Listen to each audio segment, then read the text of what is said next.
Amburadulnya peruntukan tata ruang serta masifnya pembangunan di Bali telah lama menjadi kekhawatiran kalangan akademisi.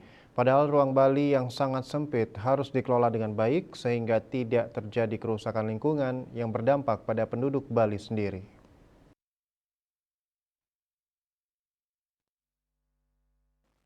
Pengamat tata ruang yang juga guru besar Fakultas Teknik UNUD Profesor Dr. Insinyur Putu Rumawan Salain MSI mengakui adanya ketidaksesuaian dalam pemanfaatan tata ruang di tanah Bali ini.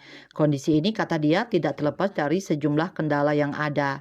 Paling utama disebutkan yakni keterlambatan perencanaan yang mengatur tentang pemanfaatan tata ruang Bali dibandingkan dengan laju pembangunan yang terjadi. Akibatnya, setelah pembangunan selesai, baru diketahui berdampak buruk bagi ekologi lingkungan setempat. Selain itu, Rumawan juga melihat belum maksimalnya pengawasan yang dilakukan pihak terkait. Kondisi ini menambah percepatan pelanggaran tata ruang di lapangan, karena pembangunan tanpa ada pengawasan akan semakin liar. Tumbuh sangat cepat, karena itu perlunya peran serta masyarakat dalam melakukan pengawasan terhadap proses pembangunan yang terjadi di sekitarnya.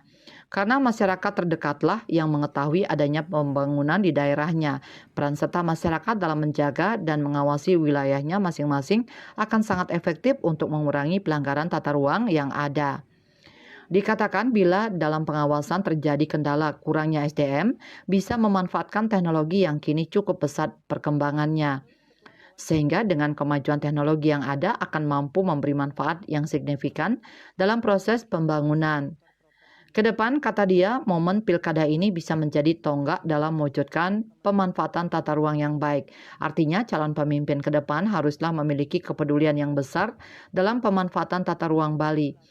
Karena bila pemimpin ke depan mengabaikan tata ruang Kramo Bali akan merasakan dampaknya.